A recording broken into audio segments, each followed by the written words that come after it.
tax season.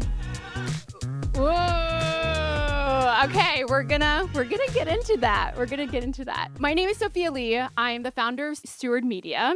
As Steward, we believe that in one thing, to bring back the lost art form of deeply taking care. That means deeply taking care of ourselves, our spirit, our community, our society, and that absolutely means taking care of our finances. When we take care of our finances take care of us, right? And then we can be more empowered citizens. So tonight we're going to talk about everything under the money bracket. We're going to talk about taxes, building wealth. We're going to talk about limiting financial beliefs, expansive financial beliefs.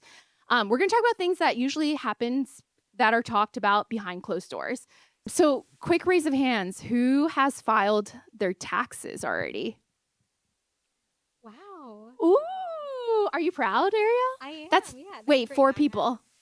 I feel like that's 4 people out of really 100. We're doing good. As you know, we are in the thick of tax season. In this panel, we have Ariel, who's a CPA accountant and the writer behind Dumb Rich Substack, and her 2 clients. We have creator Julia McGuire and author Erika Veurink. Julia and Erika are 2 different kinds of creators.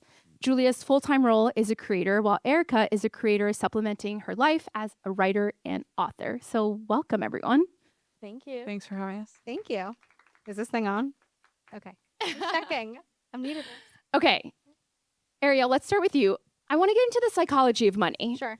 There's such a stigma around finances. Totally. And creators, they talk about everything, but finances is still a little taboo. What is the psychology behind that? I think it's hard because it's a really competitive space, and I can understand why people are hesitant to talk about the money behind these deals because they want to be able to get the best deal from that brand and they want all the brands to want to work with them. And then I also think it's taboo because sometimes, people are saying that the content creation industry isn't such hard work or isn't so demanding, which I don't think is true. However, I think that a lot of people from the outside who are not in this space are sometimes judgmental, and then they see the money or hear about the money behind it and then become even more judgmental. So I think maybe that's why they're not really so transparent, which I can understand. Everyone just wrote down their limiting financial beliefs. I want to ask each of you, did you have a money story or a limiting financial belief that was holding you back as you were building your businesses? Julia, let's start with you.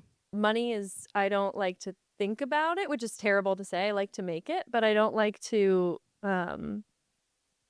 think about it in general. I think it's something I'm more in the creative space.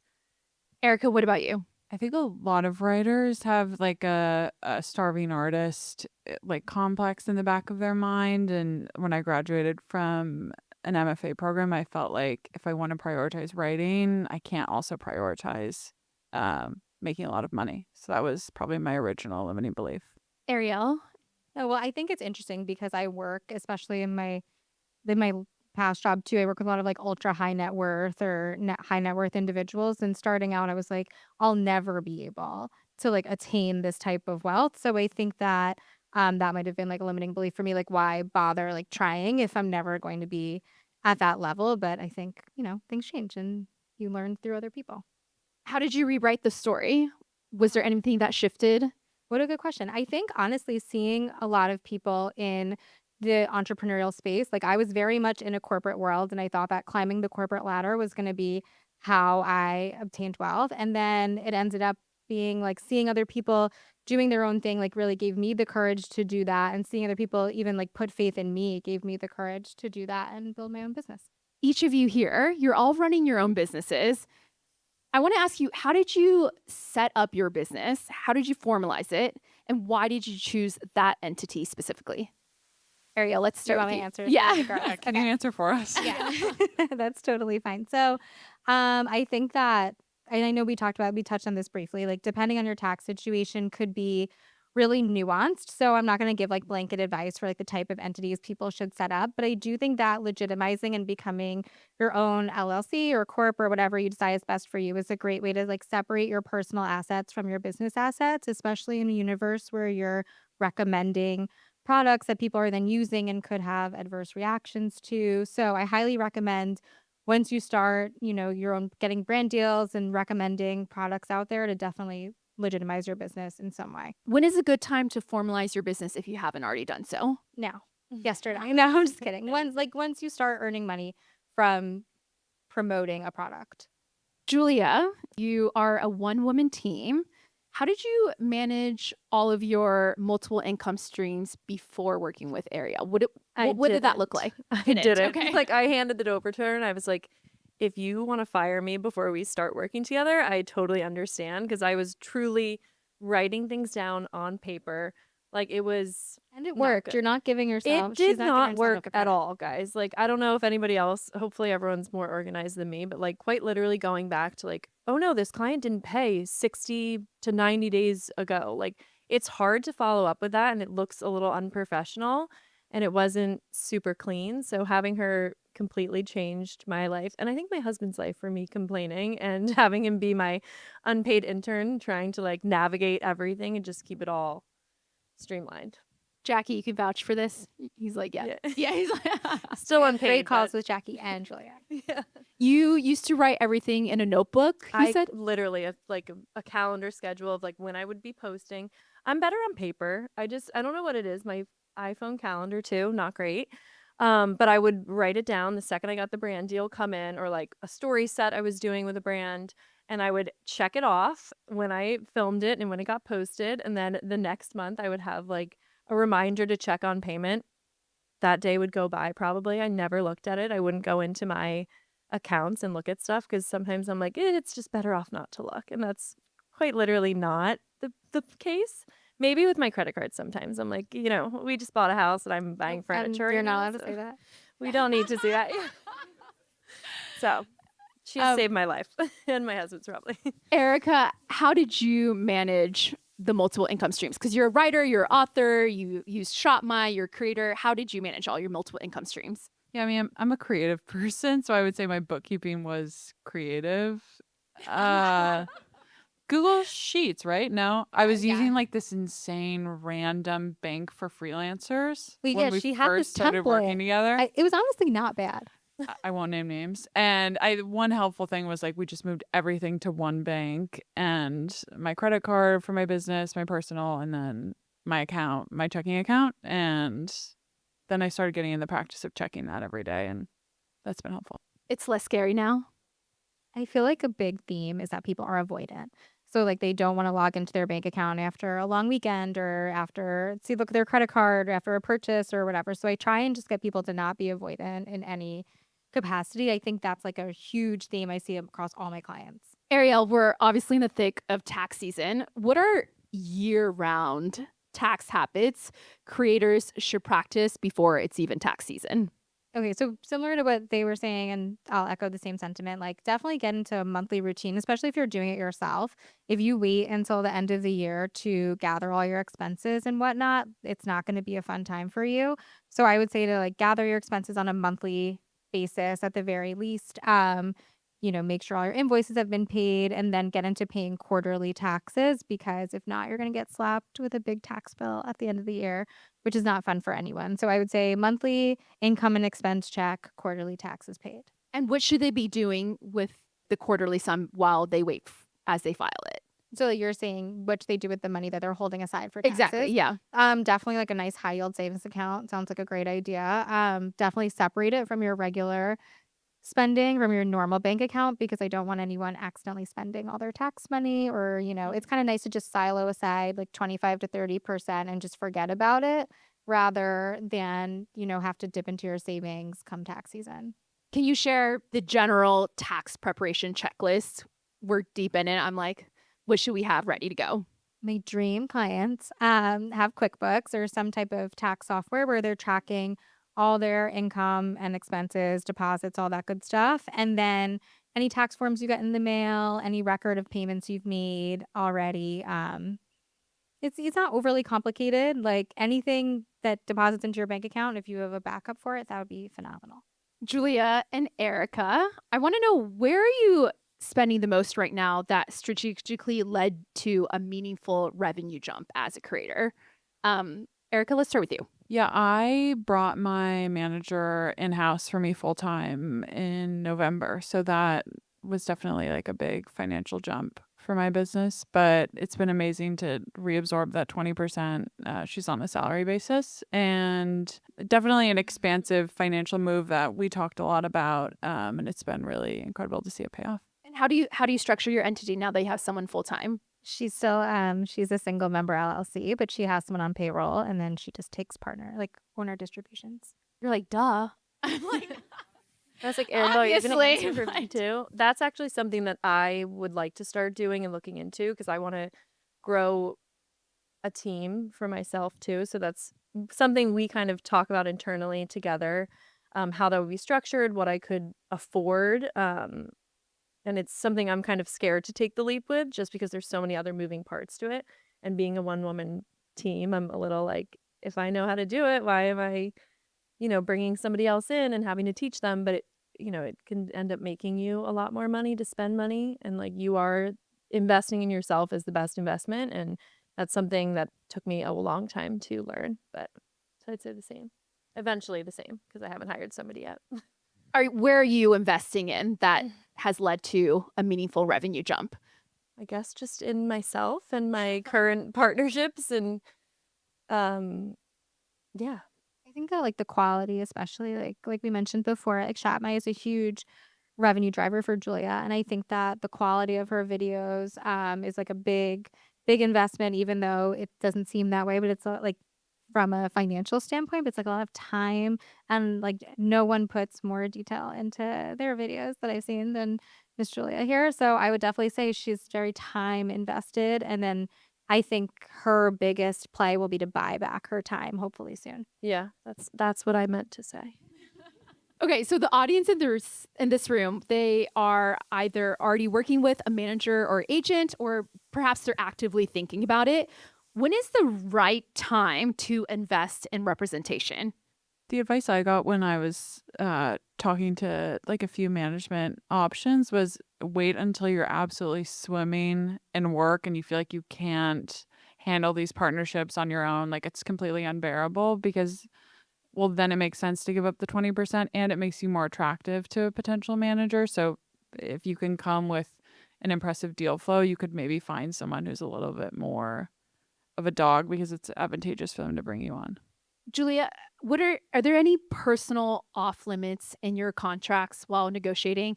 I remember we were talking about how some managers take 20% of your ShopMy affiliates. That's been a huge thing for me when like I've met with a few different management companies and types of representation as of recently, because again, I'm looking to expand my team. I'd be just bringing somebody into my own personal or signing on with somebody.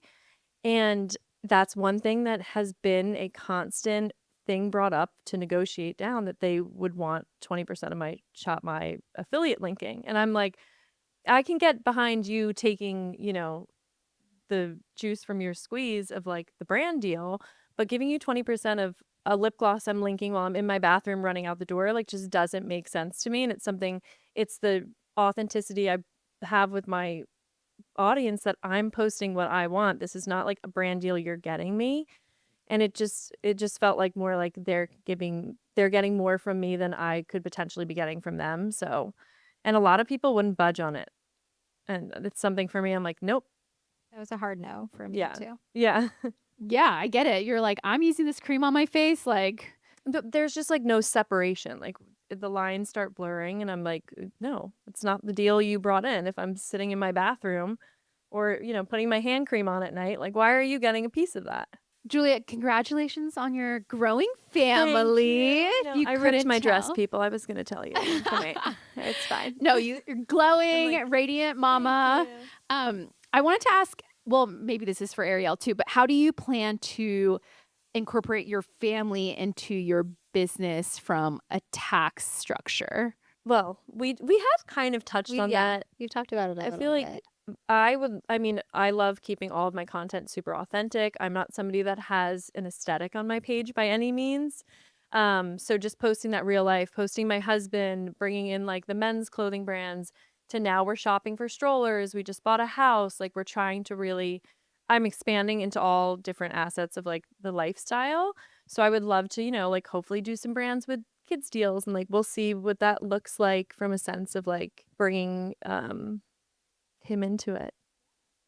Yeah, and from a tax perspective, maybe if your child is modeling for your business, that could be a potential to pay him or her a salary depending on exactly what your business is.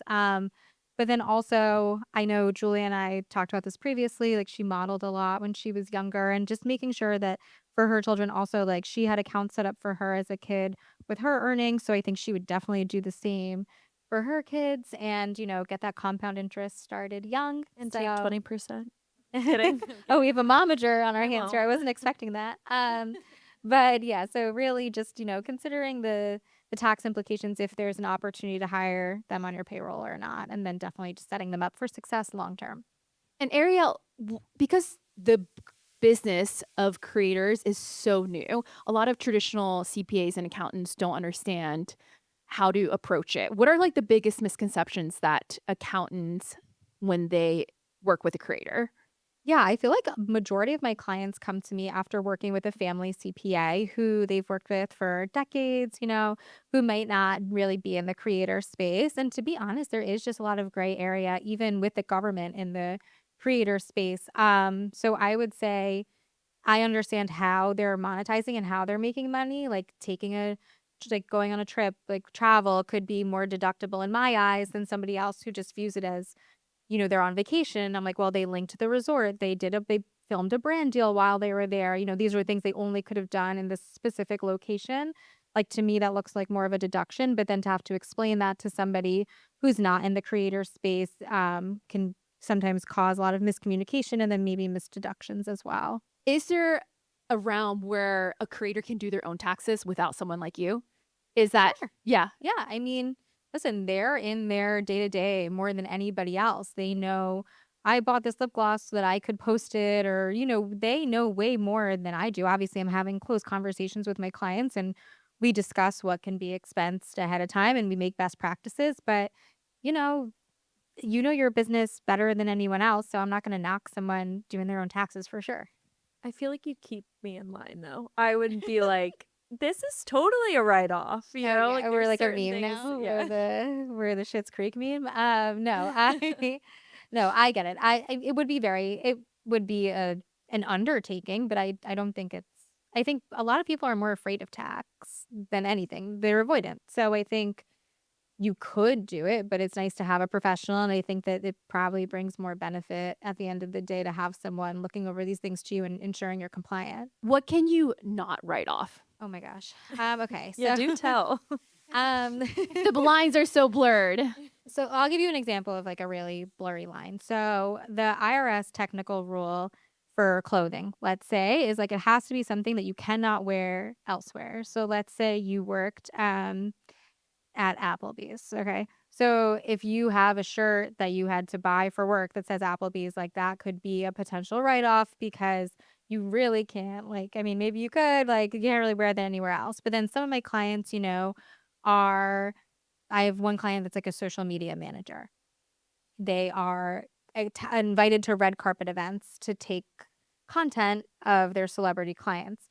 They're asking me, can I write off this little black dress for this red carpet event? And I'm like, well, you could wear that somewhere else, but I understand, you have this event. So for me, that's kind of a no. However, then I have clients monetizing, like, oh, I'm going to post this dress on ShopMy and then it's going to generate revenue. And that's like, I filmed a brand deal in it. And for me, that's more of a gray area because they're linking it and potentially generating revenue. So it's like a really gray space, to be honest. But clothing, I'm usually tough on, I will say.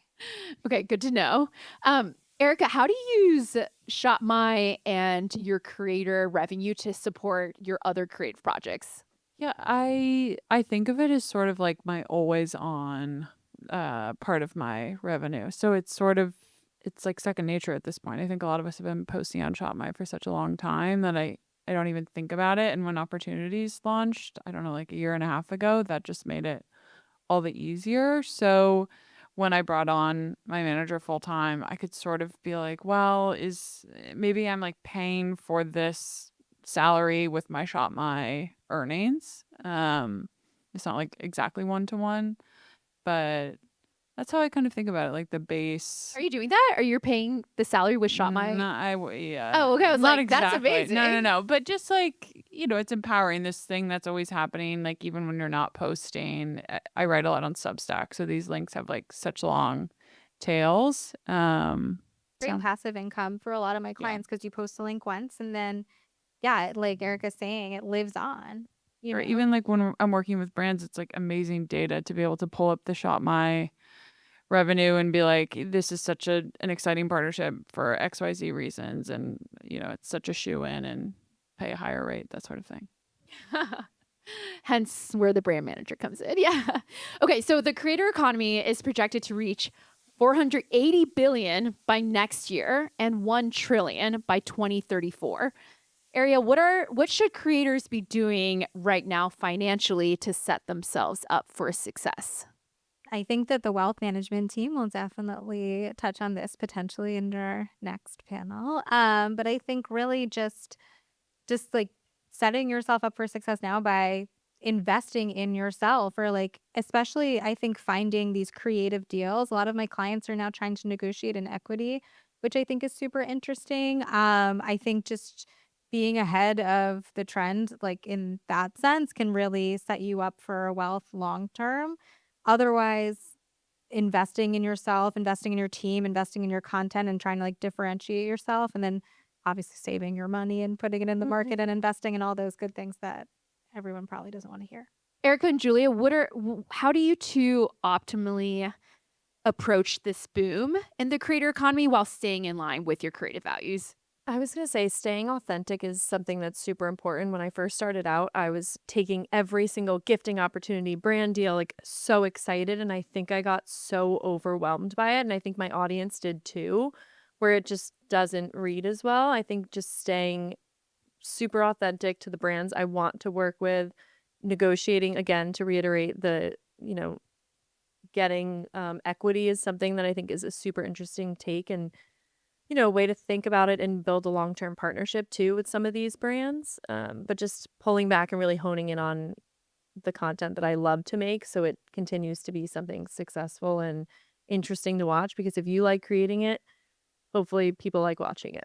Erika? Yeah, I try to use like money to buy time for me to get into my creative work and protect that as much as possible, because I think that's the long-term special sauce. So, whether it's a manager or like a videographer or someone else who can do the work that maybe I would have done 2 years ago on my own and can elevate that work and buys me time to be in my computer writing is how I'm thinking about long-term growth. How do you structure that? What do you mean by buys you your time for deep creative work?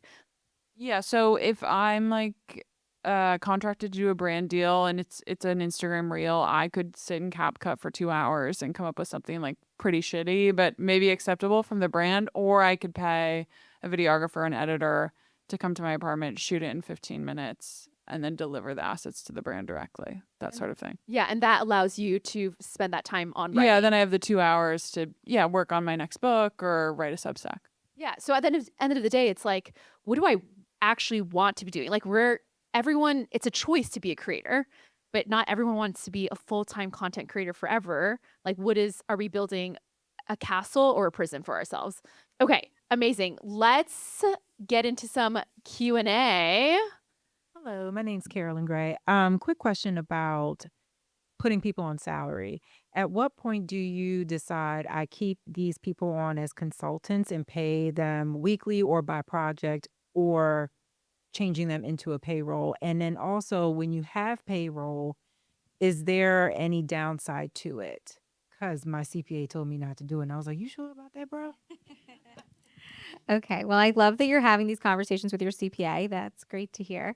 So when it comes to consultant versus salaried, I think that once you're, paying them more in projects than you would a salary, I would say that's probably a good time to consider bringing them in-house. There is a little bit of a downside. It's more expensive to you. So there is a payroll tax that's about 7.5% of their salary that you are responsible for. You also have to consider insurance and benefits and all those fun things, but those are all tax deductible, and it might be worth it for you to have someone in-house that's available to you 40 hours a week. So that's kind of the trade-off. Hi, guys.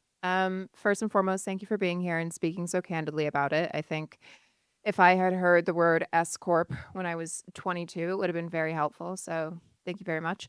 But I think to that point, there's a lot of privilege in what we're talking about. And I think getting to a point where ShopMy income becomes ancillary secondary income is a privilege, and there's life in between those moments. And unfortunately, the creator economy is very fickle.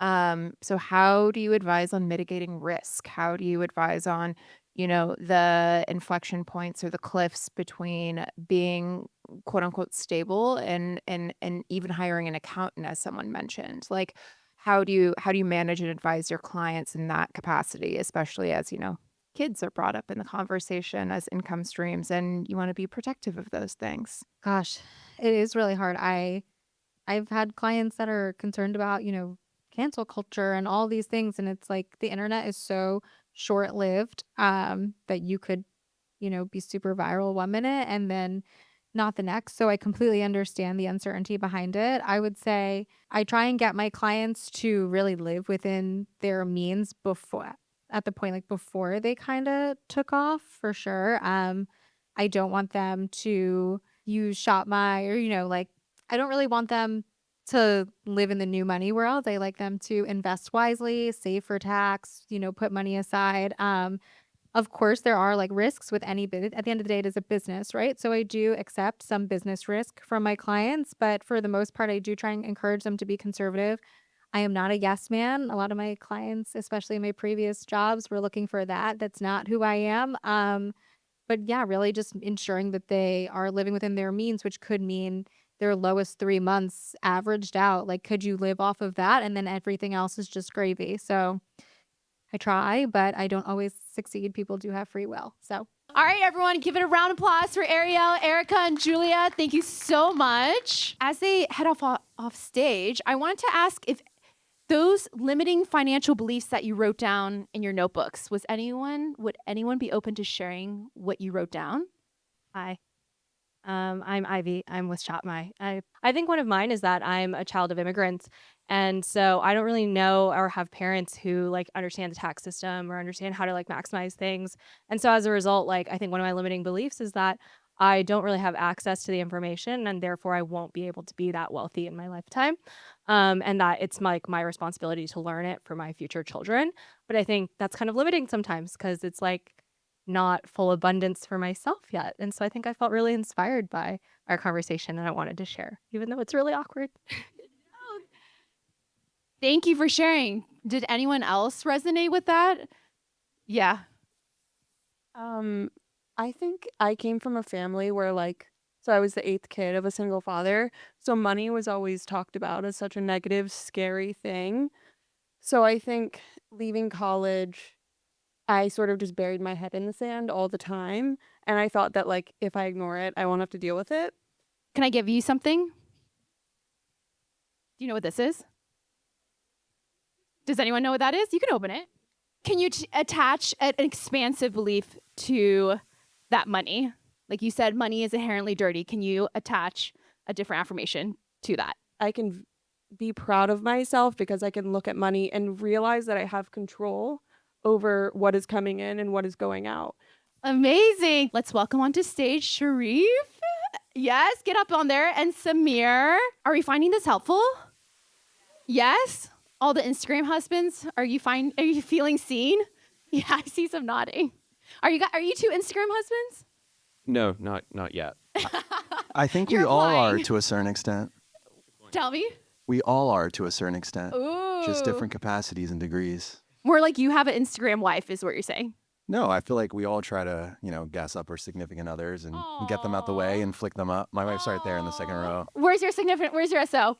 Hannah, Yes. second row in the yellow. Who takes more pictures of who? Good question. Yeah. Yeah, he's like, get a candid, right? Exactly. Yeah. Exactly. Okay, amazing. Okay, let's get into it. So, welcome Samir and Sherif. Samir Sama is the founder of Chapter One, where he has done deals with talent like Lewis Hamilton, Carly Kloss, Ashley Graham, Taylor Hill on their equity and investment partnerships. He was formerly the VP of Investments and New Ventures at Copper and has previously worked in strategic investments for the NFL. Did I miss anything? I was in investment banking before that. Oh, cool. Sorry. Obviously.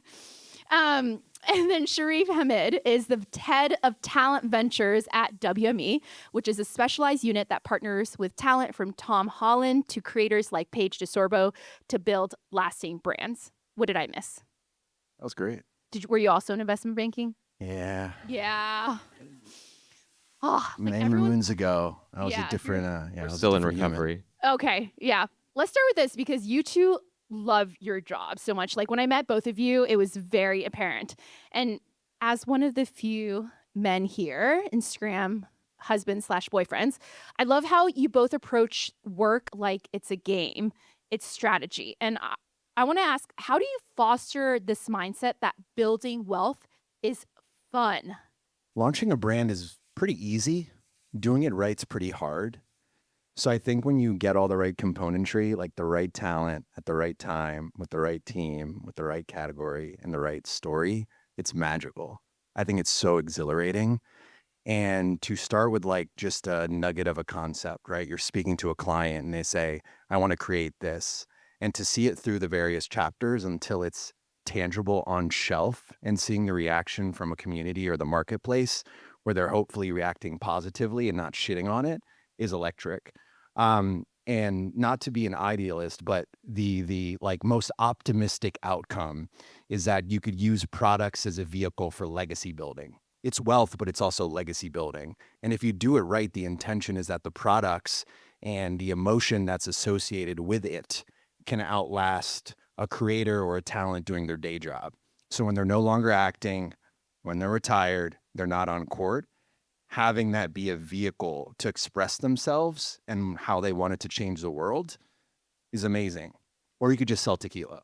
So it's something, it depends on the context and the circumstances, but I think in the most idealistic scenario, that's what it is. And Samir, you worked with some of the most legendary talents in the field. What made you want to go off and start your own business? And how did you think about building wealth for yourself personally? Oh, well, I actually think a lot of it comes down to I felt like there was a huge opportunity because I worked in investing and investment banking prior, then for the NFL, where we started doing these deals where we would invest and then structure these partnerships around those investments. And I thought, wait, this is a pretty incredible advantage that a platform like the NFL has. And then I realized actually talent has an even larger one because the emotional connection people have to people is actually stronger than to a lot of brands. And then I just felt like it was an underserved community, like so many talent, so many creators out there want to start thinking about and doing equity deals. But for the most part, and I'm sure there are a ton of amazing agents and managers, but for the most part, they aren't thinking about this as much. And I just felt like I had a skill set and these sort of all of these things kind of there was a confluence all at the same time. But how do you two personally strategize about building wealth on a personal level, like beyond your work? For myself, I mean, it's actually a great question for me personally because I've been running my own company where I've actually been making less cash than I've been spending, but I've been accumulating these little equity stakes in projects where I'm advising talent on it. And so it's really caused me to be patient and have conviction that these things are going to pay off eventually. And that's difficult, but that's also sort of my strategy, right? It's like not many people could be in this position where they're willing to be that patient or have conviction in this particular area. And so I feel like that's kind of my spot. Yeah, I think when you find the right one, you can personally co-invest. Obviously, there's like legal parameters around that, at least where I work internally. But I do think like when you do feel especially optimistic about a project, obviously your commission math gets you to a certain place, whether that's 10 or 15%, but also having your direct skin in the game is how you compound those returns. And when there is an eventual monetization event, hopefully that could be a pretty handsome outcome. And I would say like one of the more underappreciated facets of these like talent celebrity deals, it's not just how do you structure the right compensation package for the client, but how do you incentivize all the people around them to want to show up and move the bus forward? because you don't want to have a reticent manager. You don't want to have a PR person that doesn't answer their phone. So it's how do you get everybody moving in the same direction? Because activating talent is never a singular thing. And I often say that venture requires a village. Okay, That's the most important thing. I second that for sure. Everyone pulling in the same direction. And it's hard. Yeah. venture takes a village. So let's get into this because I want to understand, how does accepting equity as payment, how does that represent one of the most significant revenue jumps a creator can make? Like, why is that? So can I jump in? I want to also say, because someone brought this up earlier, that I do think this is also a privilege. Like, your financial house should be in order before you start taking risk on equity-based projects. But I think about it in kind of three main buckets or why it's advantageous. So the first is probably just ownership of assets is really the greatest wealth creation tool. Like, I think of Jeff Bezos as the example. He's never paid himself more than $100,000, and yet he's one of the richest people on the planet. So that to me is really like the power of owning assets and stock and owning pieces of companies. The next is sort of talent deals and brands paying celebrities and influencers and creators to endorse products has been happening for decades. Presumably it works. Presumably they are paying the talent, but they must be making more money themselves. And again, another example is Sydney Sweeney and Travis Kelce did American Eagle, and the stock price jumped up 20, 30%, and the market cap of that company went up at least $200 million based on that campaign.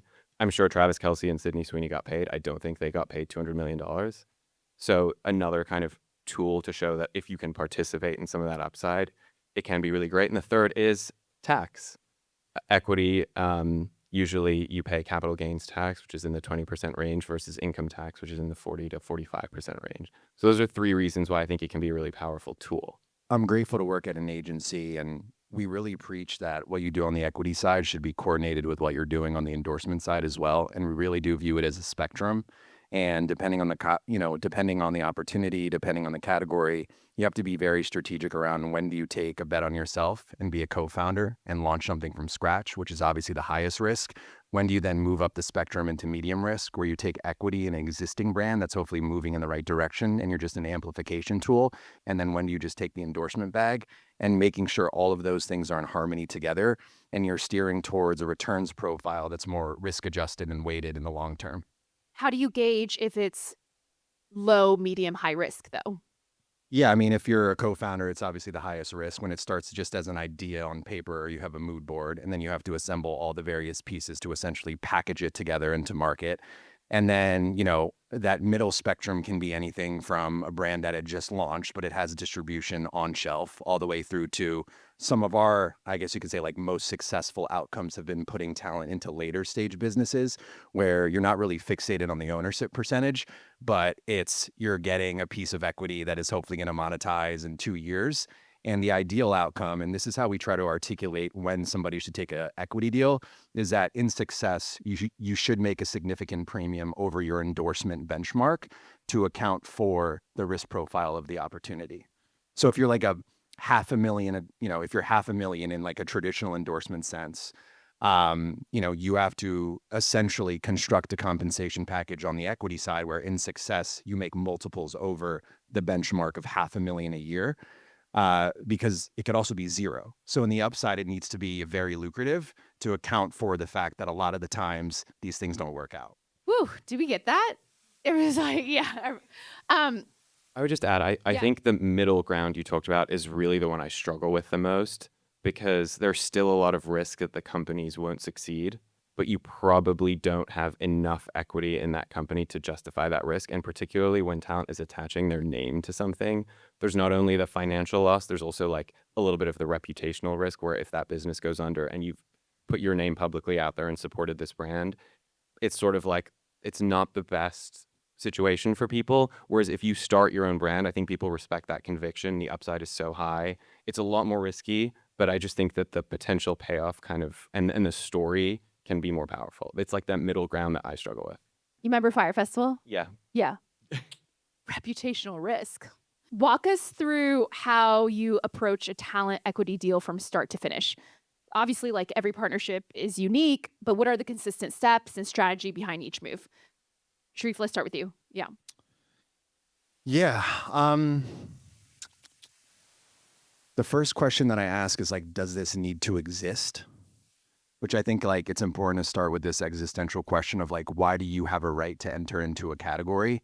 And to a certain extent, like if you're a good enough marketer and you have enough followers, we're probably going to take a bet on that venture. But I think to build something of lasting, sustainable value that has longevity that can eventually be sold, like what customer pain point are you actually solving for?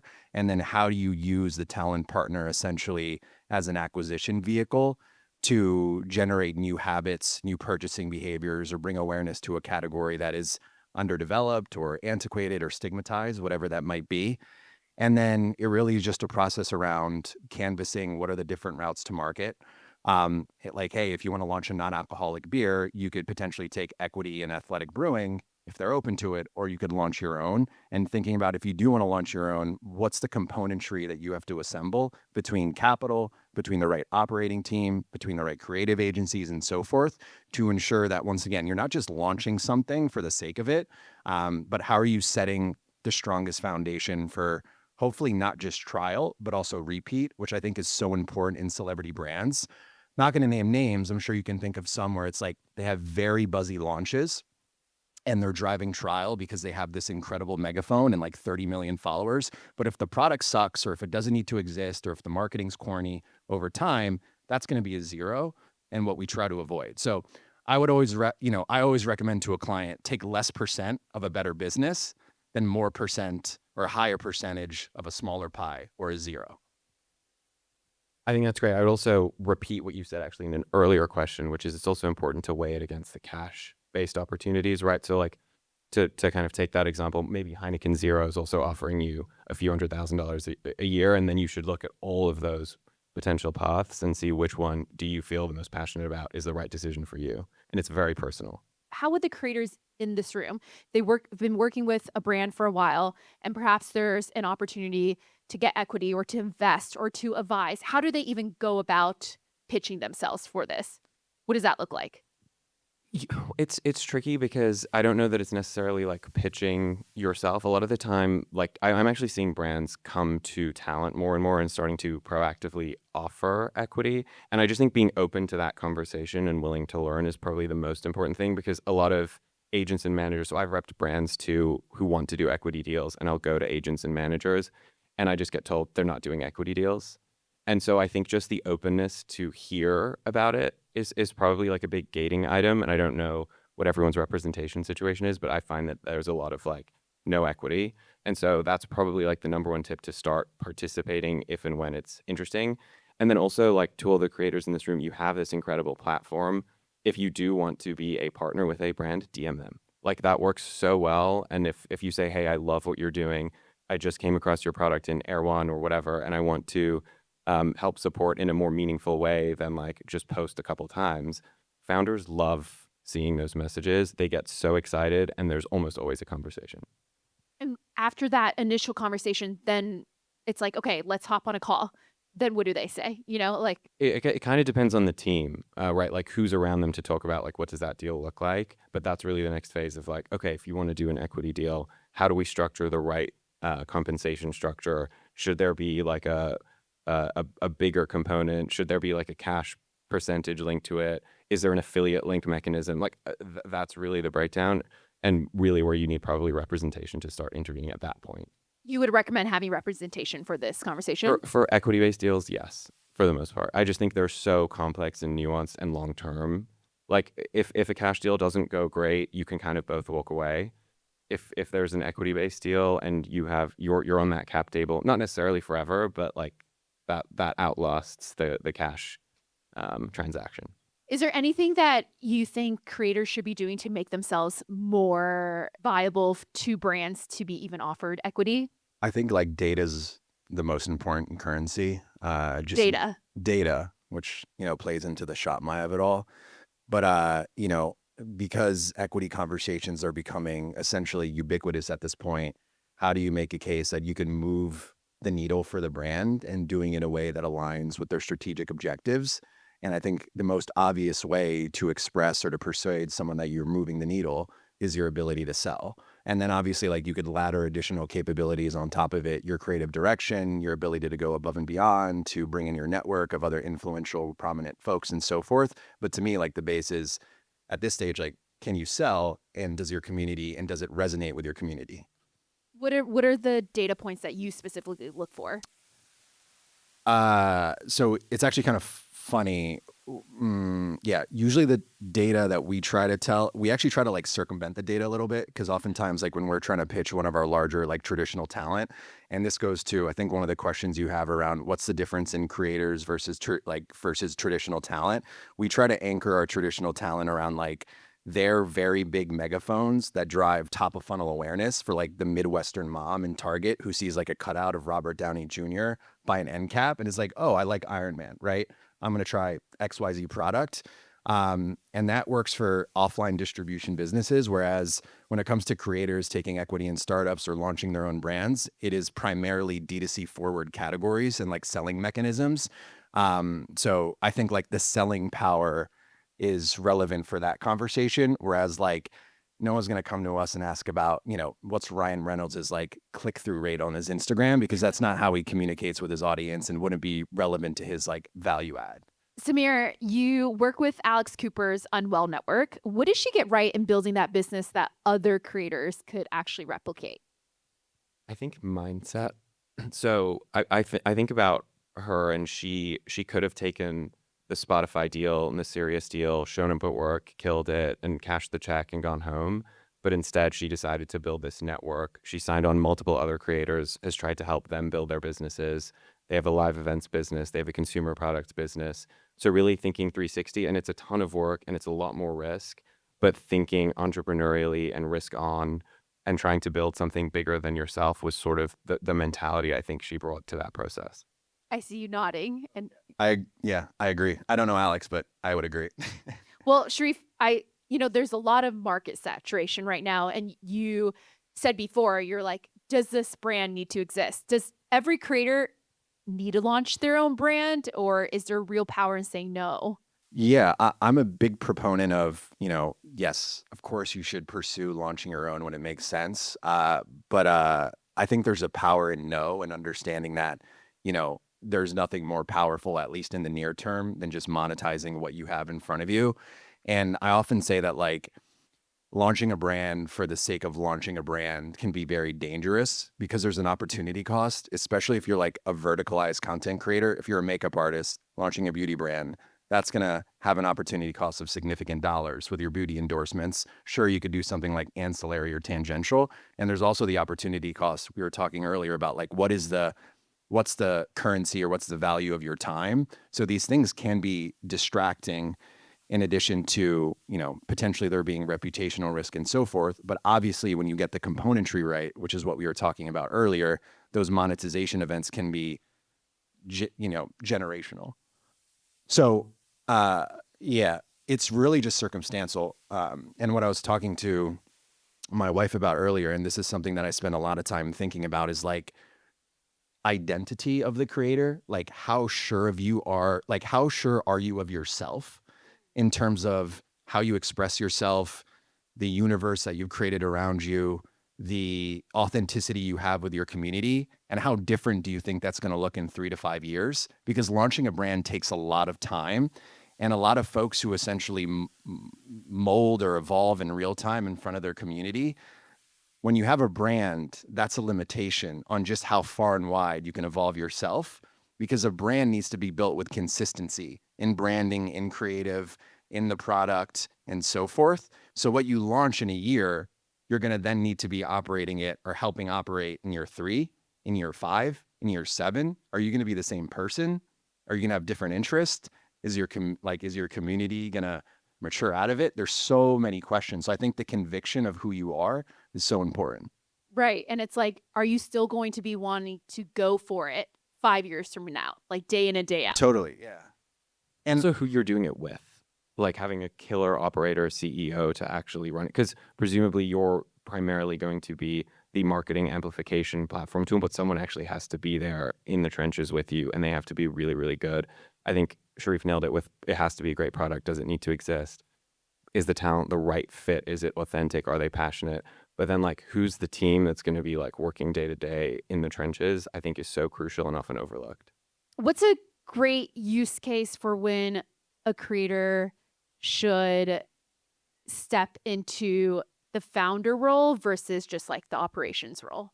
But what do you mean exactly by founder versus operations? Because I think a lot of people want to be founders, but then they have to take on the operations. Yeah. inherently. So Oh, I see. yeah, I think like there obviously needs to be like the division of labor, and like Samir said, we always want to pair our talent co-founder with an operational co-founder that comes from a relevant category that hopefully has decades of experience launching and scaling X brand or whatever brand in Y category. And I think like our clients who have a humility around what they're good at and knowing what they're good at versus knowing what they're not good at and just being deferential to their operational co-founder as it relates to whatever's in that second jurisdiction is incredibly important, because we've seen talent who, you know, maybe has a heightened self of that's my authority to comment on like the unit economics or supply chain or being very in the weeds around like an influencer program. That could be pretty destructive. And counterproductive at times as well. So I think it's like, what is the right fit between talent co-founder, operational co-founder, is hugely, hugely important. Yeah, I agree. And one thing I would just add is I think talent creators can also be really valuable in business to business conversations. So like joining an investor meeting, if you're trying to raise capital, that goes so far. Or if you're trying to get your product sold at Target, joining that distribution meeting or retail meeting, like those go really, really far and make a big impact, even if they're not necessarily like posting to your audience.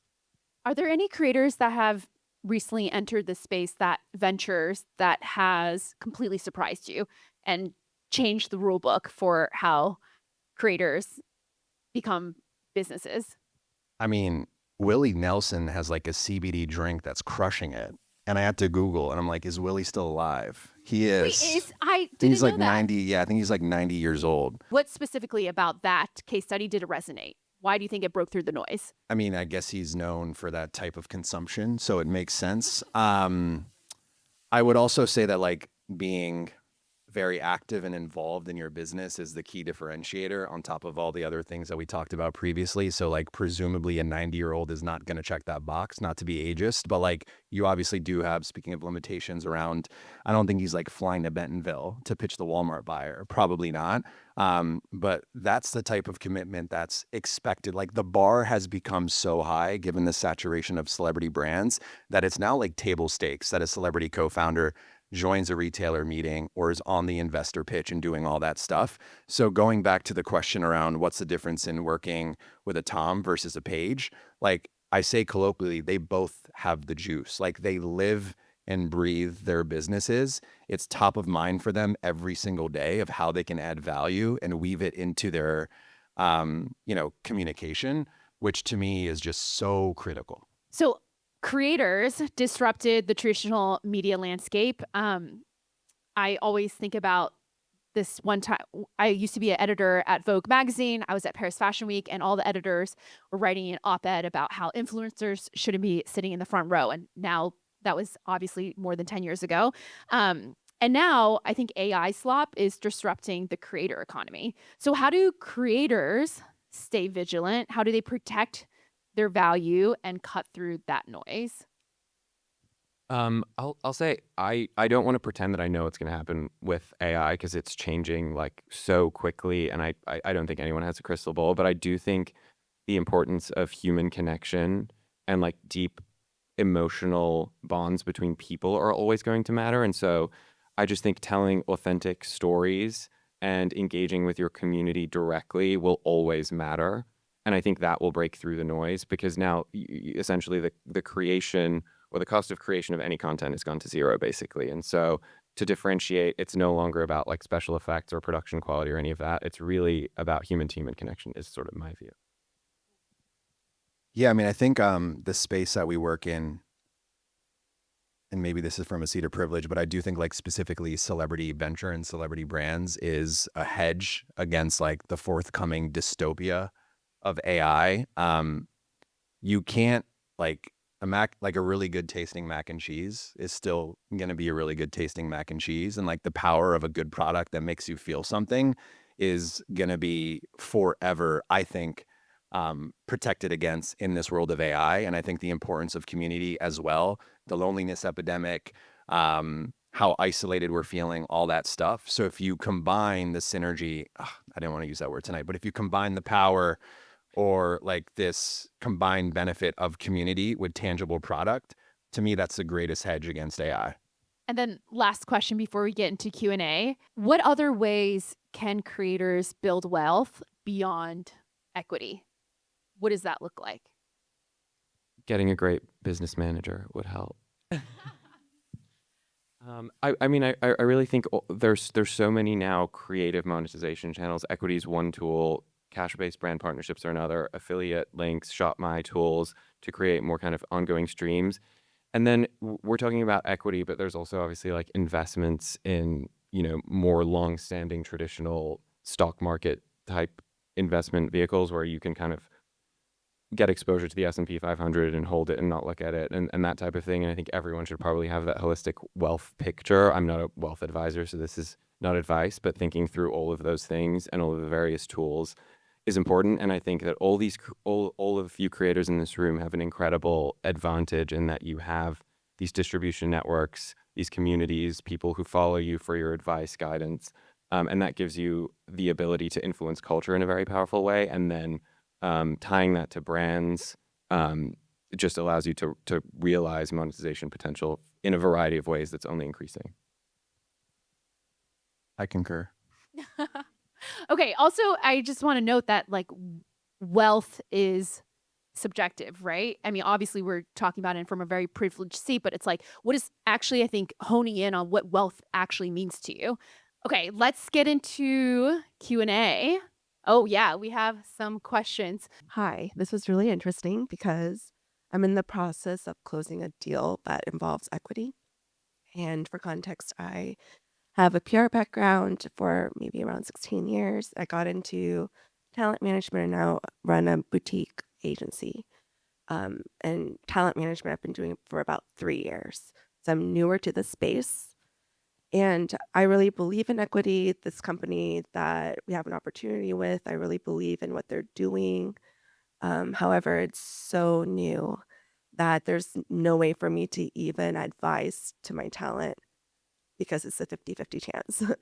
And so as I have these conversations with her, I'm just curious if you have any advice around how to structure the partnership, because it's a very specific percentage that we're getting. It's a pool, and there are other ambassadors or other talent that they're all working with. And it's not just one, it's like 50 people, and she'd be one of 50. And the pool and the percentage that they're offering is 10% shared at a $2 million cap. I think there's a lot of variables. So on like if the company is in an area where he or she may otherwise have opportunity, that's a big consideration. What are the exclusivities? Does this prevent you from doing anything else? If it's not that much work and getting a piece of equity in something where he or she wouldn't have touched this business otherwise, it's kind of like a lottery ticket that you just don't think about for 5 years unless, the services are constant. If it's like a shorter term activation, I think you can kind of think of it like a lottery ticket, assume it goes to zero and see where it ends up. But it really depends on the specifics of how much they're expecting your client to lean in.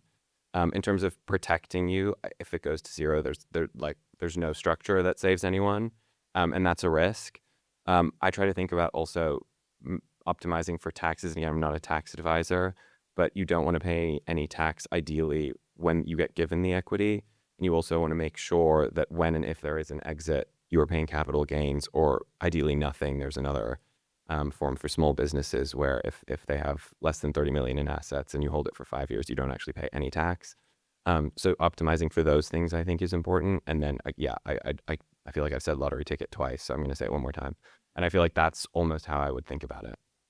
By far, the thing I hear most creators kind of complaining about or trying to figure out is their agents and their managers. So this is more of a functional question, but I wanted to ask, what should people be looking for in an agent or a manager, especially when they're coming up? Like, I know there are kind of credible, really revered agents at like a high level when you are reaching the millions of followers, but when you're a developing creator, who should they be looking for? In the context of equity deals or just in general? Just in general, I figured you guys are working with them all the time, so you would know who is good and who is not. When you have a great agent or manager who really cares, you're one of a few clients, and they think about your growth long term, that's really when the best alignment I've seen happen. And I don't work with agents as often as Sherif, but they do have some very good ones. And so I think selecting for people who believe in you and will give you the time is probably the best investment you can make. And I really do think the long-term piece is important, because I feel like, unfortunately, there's a dynamic where you can also approach being an agent or a manager as a volume game, and it's like, how many deals can I get done and then move to the next one? And I think if you can find someone who treats it more as like a depth game of how deep can I go with a smaller number, that's usually where clients tend to be the happiest.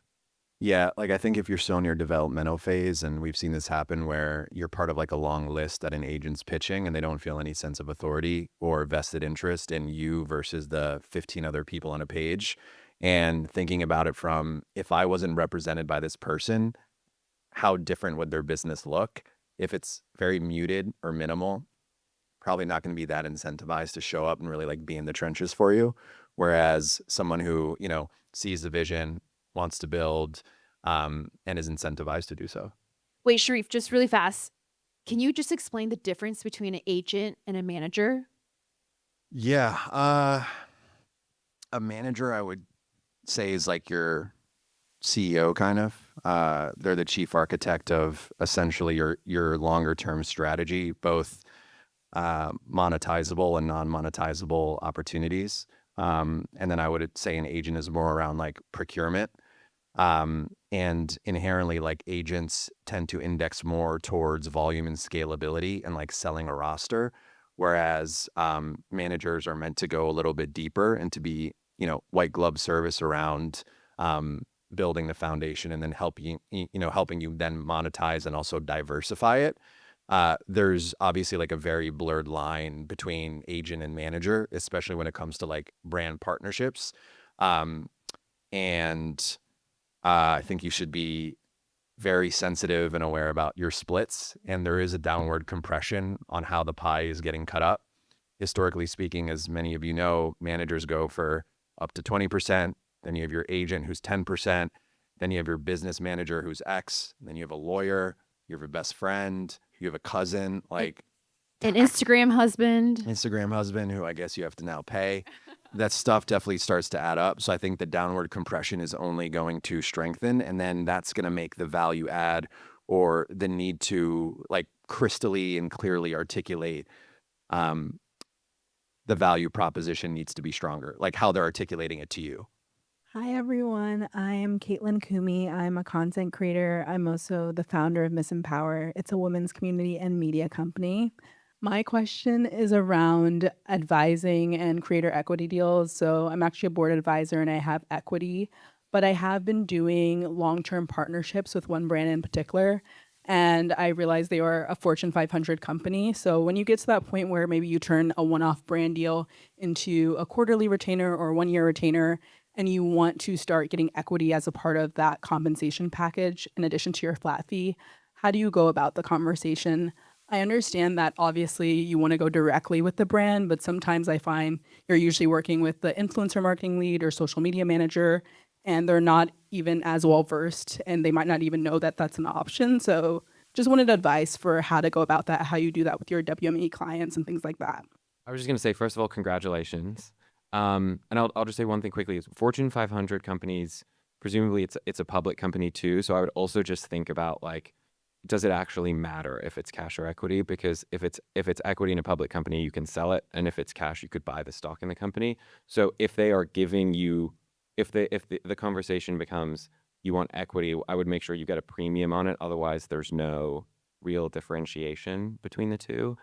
But with those companies, it's actually, or even if they're private, you really have to find like more the investor relations, head of business development strategy, maybe even if you can get to like a COO, CFO, CEO is really the best way to do these deals, because to your point, most people working on like the social media aspect won't have access to that information. It's usually like cross department.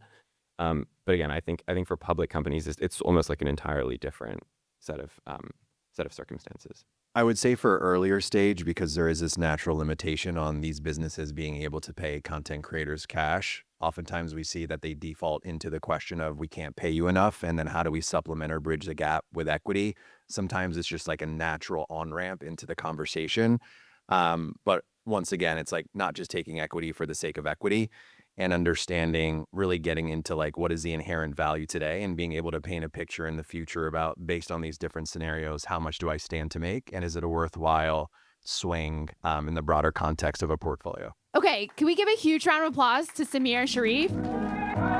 Thank you so much. Thank you for coming to the first ShopMy session. Thank you for tuning in to Steward Podcast. If you found this conversation valuable, please share with friends and family who are also grappling with these complex questions. As Steward, we believe that understanding these challenges is the first step towards creating a more sustainable and joyful present and future. Take a moment to rate and review Steward Podcast wherever you listen, and you can also stay connected with us on Instagram at steward.media for more updates. See you next time.